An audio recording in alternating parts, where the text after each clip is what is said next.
ఒక ఊళ్ళో ఒక ధనవంతుడుండేవాడు. అతనికి సహజంగానే రాత్రిపూట నిద్ర పట్టేది కాదు. ఒకరోజు అతనికి అర్ధరాత్రి అయినా నిద్ర పట్టక డాబా మీదకు వెళ్ళి ఆకాశంలో నక్షత్రాలను, చందమామను చూస్తుండగా అతని దృష్టి తన ఇంటి పక్కన ఉన్న పూరిపాక మీద పడింది.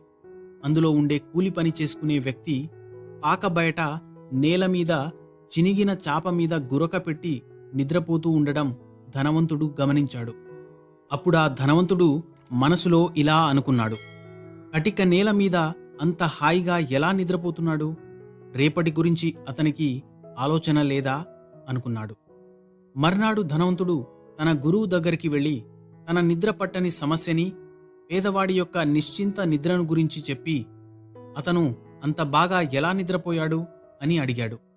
అప్పుడు గురువు ధనవంతునితో, నువ్వు అతనికి ఇవాళ 1 బస్తా బియ్యం, వంట సామాను, ఓ 1000 రూపాయలు ఇవ్వు, ఈ రాత్రి ఏమవుతుందో చూడు అని అన్నాడు. ధనవంతుడు ఆ పేదవాడి ఇంటికి వెళ్ళి తన గురువు చెప్పిన విధంగానే అన్నీ ఇచ్చాడు. ఆ రాత్రి మళ్లీ ధనికుడు నిద్రపట్టక డాబా మీదకు వెళ్ళాడు. పాకవైపు చూశాడు. పేద వ్యక్తి కూడా నిద్రపట్టక అటూ ఇటూ పొర్లుతూ ఉండడం గమనించాడు. మర్నాడు ఉదయం పేదవాణ్ణి ఇంటికి పిలిచాడు ఆ ధనవంతుడు. నిన్న రాత్రి నీకు బాగా నిద్రపట్టిందా అని అడిగాడు. అతను లేదు అన్నాడు. ఎందుకని అడిగాడు ధనికుడు. అప్పుడా పేద వ్యక్తి, నా గుడిసె తలుపుకి లోపల గడియలేదు. మీరిచ్చిన డబ్బు, సామాను ఎవరైనా ఎత్తుకుపోతారేమోనన్న భయంతో రాత్రంతా నాకు నిద్రపట్టలేదు అన్నాడు. నాది అనుకునే భౌతిక సంపద ఎక్కువయ్యే కొద్దీ మనిషి దాన్ని కాపాడుకోవాలనే తపనతో శాంతికి దూరమవుతాడని ధనికుడు గ్రహించాడు. తన గురువు ఇచ్చిన సందేశం అతనికి బాగా అర్థమైంది. ఈ లోకంలోని ఐశ్వర్యాలు, అవి అందించే సుఖభోగాలు మార్పులకు లోనవుతాయి. అవి అశాశ్వతాలు. శాశ్వత ఆనందాన్నిచ్చేది, అశాంతి నుండి ముక్తిని కలిగించి శాంతినిచ్చేది భగవంతుని చింతన మాత్రమే. ప్రతి ఒక్కరి జీవితంలో సంతోషం అనేది చాలా ముఖ్యం. అది డబ్బు వల్లే వస్తుందని భావించి డబ్బు వెనుక పరిగెడతాం. ఎన్నో వస్తువులను పోగు చేసుకుంటాం. డబ్బు సంపాదించడం కోసం ఏం చేయాలో అన్నీ చేస్తాం. అయినా సంతోషం మాత్రం ఆమడ దూరంలో ఉండిపోతుంది. సంతోషంగా ఉండడం, ఆనందంగా జీవించడం అనేవి డబ్బుతో ముడిపడి లేవని అందరూ ఆలస్యంగా తెలుసుకుంటారు. మరైతే ప్రతిరోజు సంతోషంగా ఉండాలంటే ఏం చెయ్యాలి అని నన్నడిగితే నా సమాధానం, జీవితంలోని ప్రతిరోజు పాజిటివ్ మైండ్ సెట్ని కలిగి ఉండి శారీరకంగా మరియు మానసికంగా ఆరోగ్యంగా ఉండడం వల్ల జీవితాంతం ఆనందంగా గడపగలం. నెగటివ్ ఆలోచనలను మీ మైండ్లో నుంచి తీసేయాలి.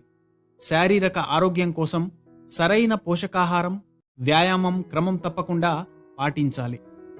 ఆరోగ్యంగా ఉంటేనే సంతోషంగా ఉండడం సాధ్యమవుతుంది. ప్రతిరోజు ధ్యానం చేస్తే జీవితంలోని ఒత్తిడి, అనవసర టెన్షన్ తగ్గుతుంది. మానసిక ఆరోగ్యం మెరుగుపడుతుంది.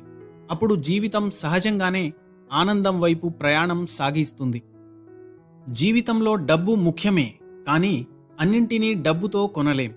ధనం మీద ఆశ పెరిగే కొద్దీ ఆరోగ్యం, బంధాలు, ప్రేమ, ఆప్యాయతలు అన్నీ దూరమవుతాయి. కనుక అవసరానికి తగినంత సంపాదించడానికి కష్టపడండి చాలు. అహర్నిశలు అదే ధ్యాసలో ఉంటే మాత్రం జీవితంలోని మాధుర్యాన్ని అనుభవించలేరు, ఆస్వాదించనూ లేరు.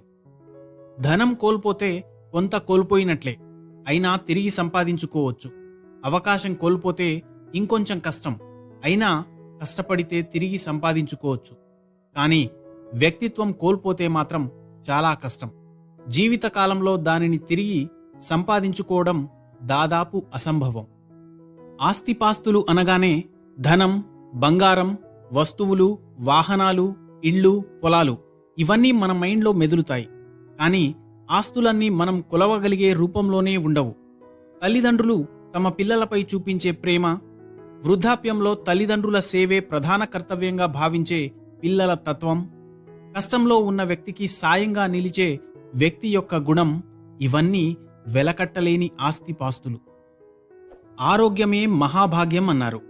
అలాగే విద్య నిగూఢ గుప్తమగు విత్తము అన్నారు. అంతేకాకుండా మేధాశక్తి, సౌందర్యం, ధైర్యం, దానగుణం, శరీర దారుఢ్యం, నైపుణ్యం ఇవన్నీ మనిషికి ఉండే అమూల్యమైన సంపదలే.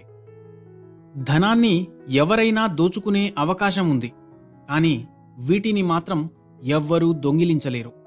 కాబట్టి అవసరానికి తగినంత ధనంతో పాటు వెలకట్టలేని, దొంగిలించ సఖ్యం కాని ఈ ఆస్తిపాస్తులు సంపాదించడానికి ప్రతి వ్యక్తి ఆరాటపడాలి. అప్పుడే జీవితం ఆనందంగా, తృప్తిగా సాగుతుంది.